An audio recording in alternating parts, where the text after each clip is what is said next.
Welcome to the Tech Meme Ride Home for Friday, July 23rd, 2021. I'm Brian McCullough. Today, Alphabet has a new moonshot company, while existing big bet DeepMind might have had a big breakthrough. Why Snap and Twitter are sharing an earnings narrative right now. Hint, it's because they're growing again. And, of course, the weekend long read suggestions. Here's what you missed today in the world of tech.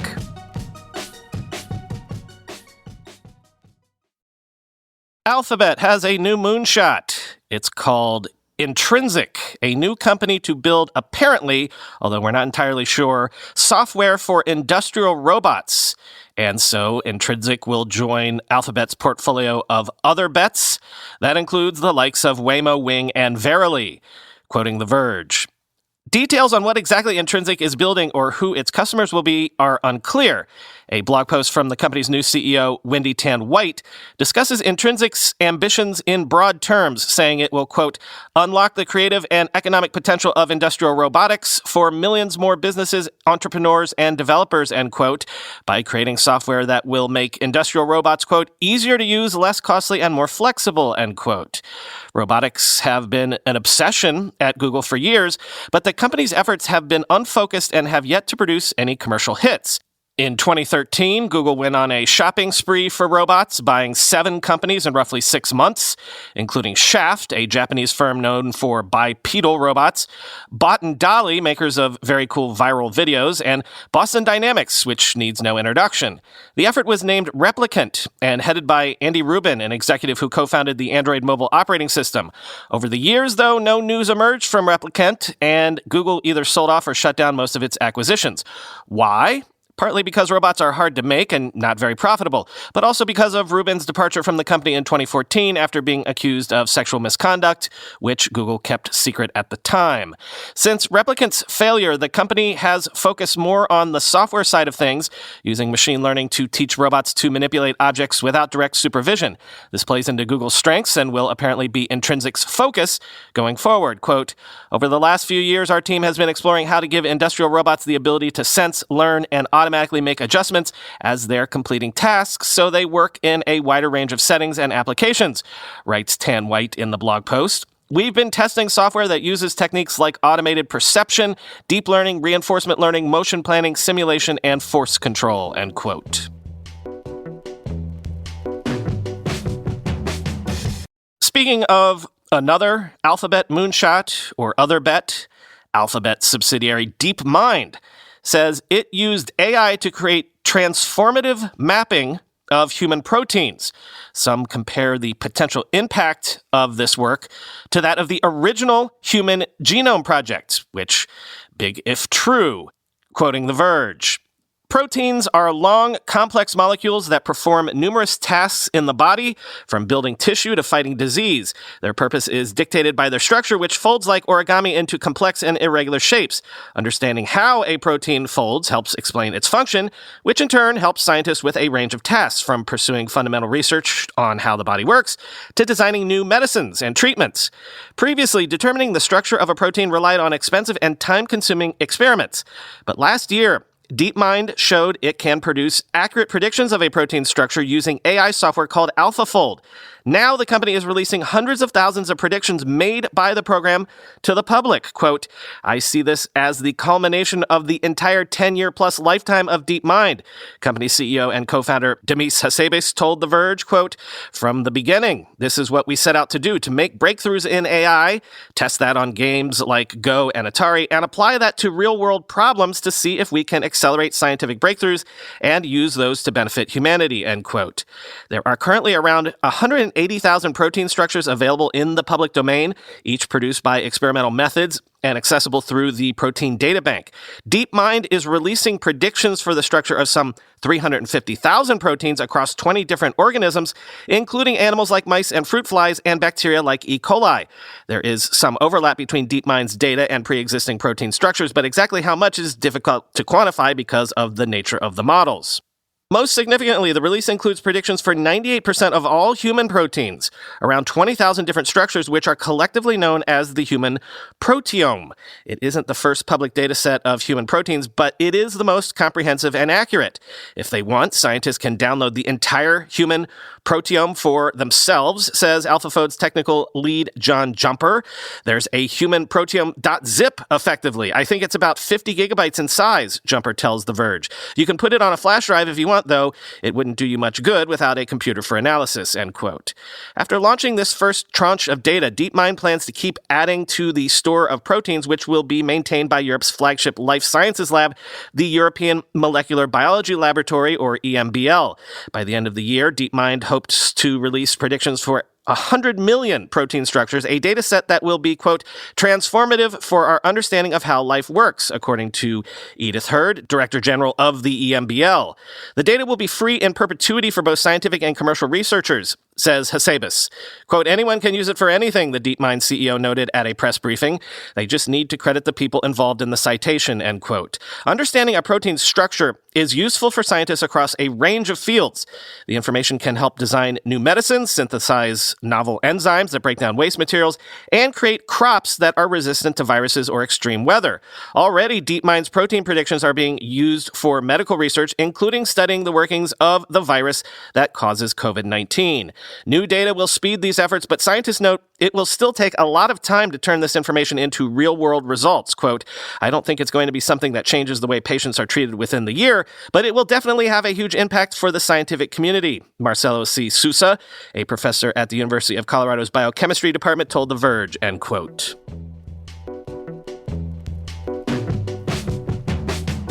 Two super interesting earnings reports yesterday, Twitter and Snap. And it's weird. It's not only that Twitter and Snap happen to report on the same day, it's also that increasingly the narrative around both these companies is very similar too. It was within the lifetime of this podcast that both of these companies were seen as maybe becoming also-rans in the social networking game. They couldn't achieve the scale that Facebook had, nor could they monetize as well as other networks were doing. I mean, remember when Snap was a sub-$5 stock? They had that busted Android app and their user numbers were actually shrinking, and Twitter was laughed at for never having iterated on its product basically ever. Well, what a difference 3 years can make. Both stocks are flirting with all-time highs and are pleasing Wall Street with growth numbers like Twitter beating the street's expectations with Q2 revenue of $1.19 billion, up 74% year over year. Ad revenue of $1.05 billion, up 87% year over year. And monetizable daily active users, remember that's Twitter's favorite metric, of 206 million, which was up 11% year over year. And Twitter gave good forward-looking guidance, quoting CNBC. With respect to guidance, Twitter said it sees $1.22 billion to $1.3 billion in third quarter revenue. Analysts polled by Refinitiv had expected $1.17 billion in revenue. For all of 2021, Twitter said that it expects headcount and total expenses to go up at least 30%, and that revenue will grow faster than expenses, end quote. Snap, meanwhile, reported Q2 revenue of $982 million, up 116% year over year. Daily active users were up 23% year over year to 293 million, and its net loss shrunk 53% year over year to only $152 million. Snap is now growing more than it was the year that it IPO'd. Twitter's revenue growth is the most it's seen since 2014. Snap was up as much as 23% in stock trading this morning, and Twitter up as much as 4%. There's one more narrative both of these companies share. Given GDPR, given Apple's app tracking changes to iOS, might both of these companies suddenly be more attractive to advertisers since their models for making money and their models for advertising rely less on tracking you around the web as opposed to just advertising to you inside their own apps? We might actually already be seeing this play out. For example, note that Snap's revenue more than doubled, quoting CNBC. Snap said the company was not impacted by Apple's iOS 14.5 privacy changes as it had anticipated that it would be. This was due to the mobile operating system update rolling out later than expected, iOS users being slow to update their devices, and Snap observing, quote, higher opt-in rates than we are seeing reported generally across the industry, which we believe is due in part to the trust our community has in our products and our business, Jeremy Gorman, Snap's chief business officer, said in her prepared remarks. This has given us more time with advertisers to navigate the transition, but also means the effects of these changes will come later than we initially expected, Gorman said, end quote. And as for Twitter, quote, the impact from changes in Apple's iOS 14.5 release associated with tracking were lower than expected, Twitter said in its shareholder letter, end quote.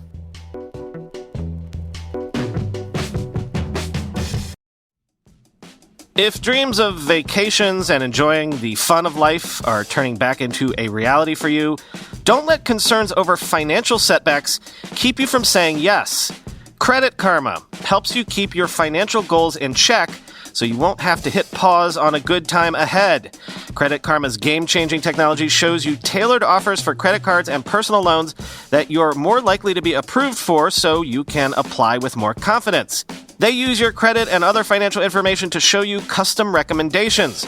Whether you want cash back, travel rewards, or to consolidate debt, Credit Karma can help you find the offers that fit your goals. With a selection of options and approval odds, you have the power to make informed decisions.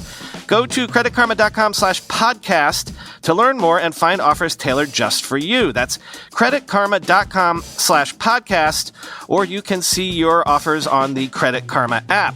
Apply with confidence today. Go to creditkarma.com/podcast or the Credit Karma app. Getting things done is a challenge that everybody struggles with. One way to tackle it is to make sure you have the right tools. And for your computer, that means the right apps. The problem is, not all apps do what they promise, and the drawn-out search for the right solution makes it harder to get the job done. That's why there's SetApp.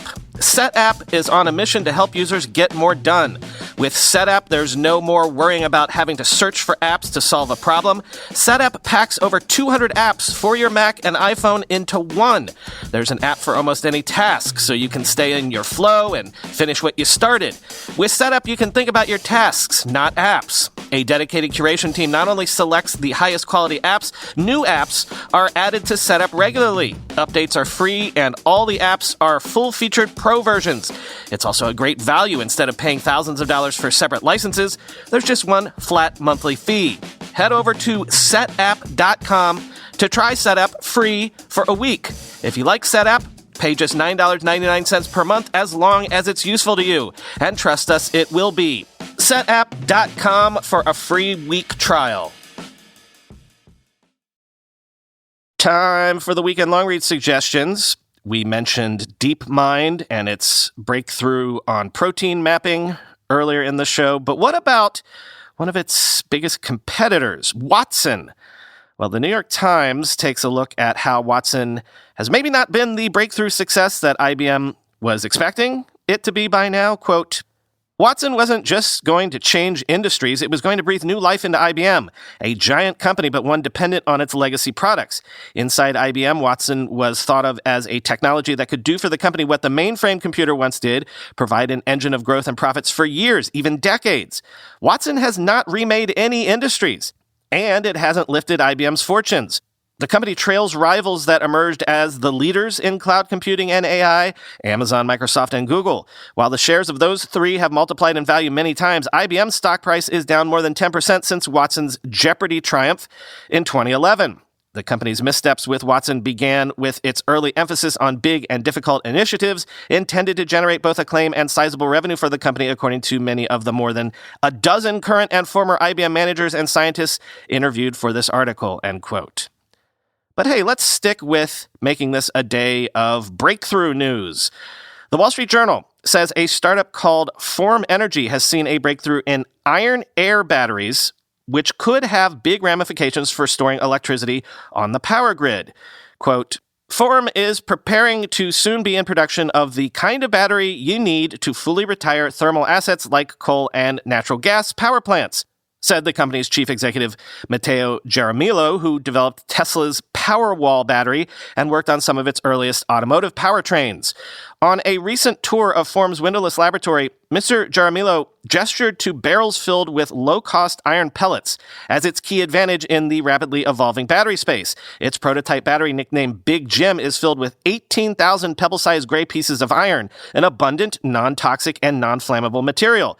For a lithium-ion battery cell, the workhorse of electric vehicles and today's grid-scale batteries, the nickel, cobalt, lithium, and manganese minerals used currently cost between $50 and $80 per kilowatt-hour of storage, according to analysts. Using iron, Form believes it will spend less than $6 per kilowatt-hour of storage on materials for each cell. Packaging the cells together into a full battery system will raise the price to less than $20 per kilowatt-hour, a level at which academics have said renewables plus storage could fully replace traditional fossil fuel burning power plants, end quote. And how about gallium, once an industrial waste byproduct that's shrinking phone chargers and leading to advances in electric cars, quoting the journal again. Present in most LED screens, as well as the LED lights that now provide much indoor illumination, is the metal gallium. And while not as well known as silicon, it is taking over in many of the places that silicon once reigned supreme, from antennas to charging bricks and other energy-converting systems known as power electronics. In the process, it's enabling a surprising array of new technologies, from faster-charging cell phones to lighter electric vehicles to more power-efficient data centers that run the services and apps we use. A byproduct of extracting aluminum from rock, gallium has such a low melting temperature that it turns into a runny, slippery white liquid when you hold it in your hand. On its own, it isn't terribly useful. Combine it with nitrogen to make gallium nitrate, and it becomes a hard crystal with valuable properties.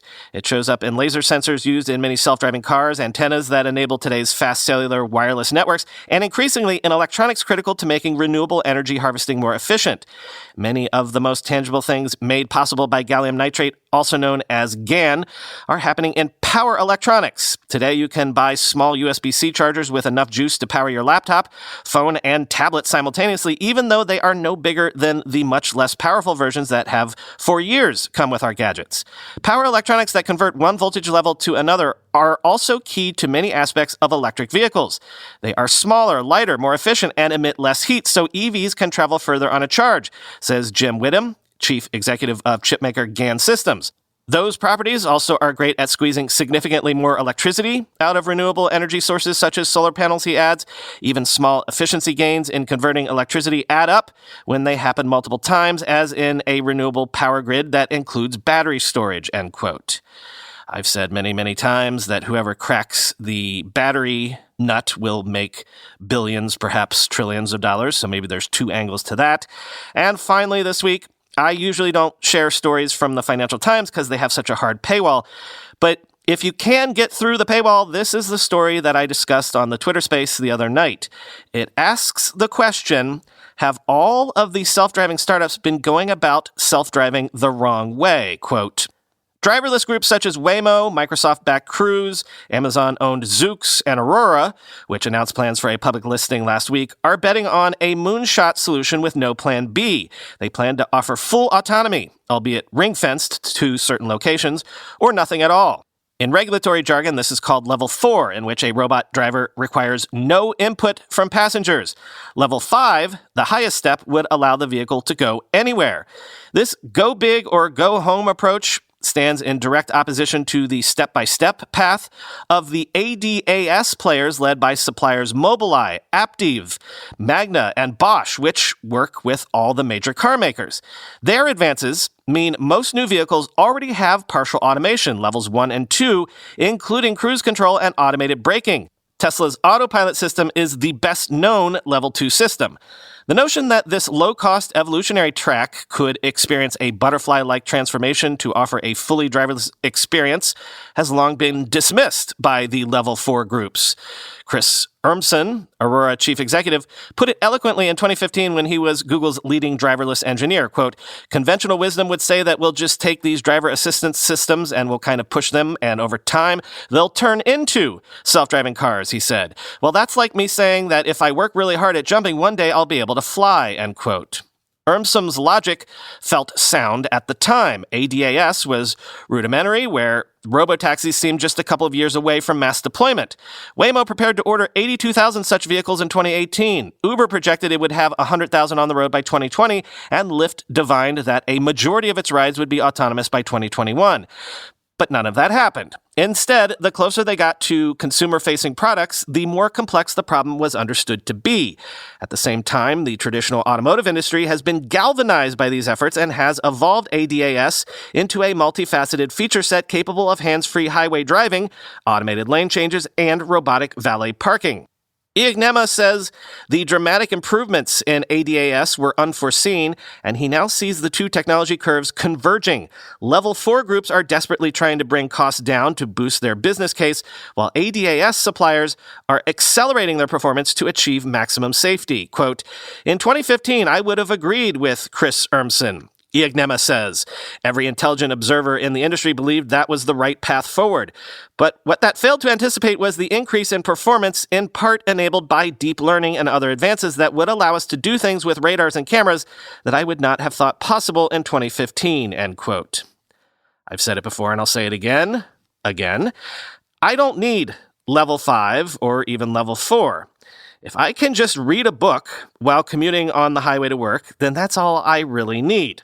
I can take over the wheel when I get off the on-ramp and need to go into more complicated city streets. No worries for me at all if I can just bring an entire season of a Netflix show and binge on it as I drive the family down I-95 to visit Grandma and Grandpa for the holidays. That's the transformative technology that I really care about. Whether there's a person or a robot driving me when I need a taxi or a burrito is delivered to me is neither here nor there, if I'm being honest. It's more a question of expense to the companies and not to me.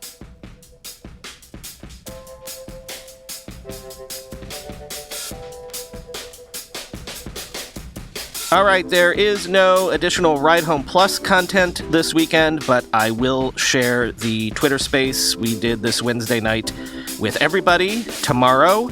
Talk to you on Monday. Downtime. Time to check social feeds, text a friend, play podcasts. Network downtime? Yeah, scratch catching up on all that only internet-y stuff. But with ServiceNow for telecommunications, customers get real-time updates about their service disruption while network teams automate issue resolution, all on a single intuitive platform. So, how do you help customers enjoy their downtime? With ServiceNow, you can better anticipate and communicate network downtime. Whatever your business is facing, let's workflow it. Learn more at servicenow.com.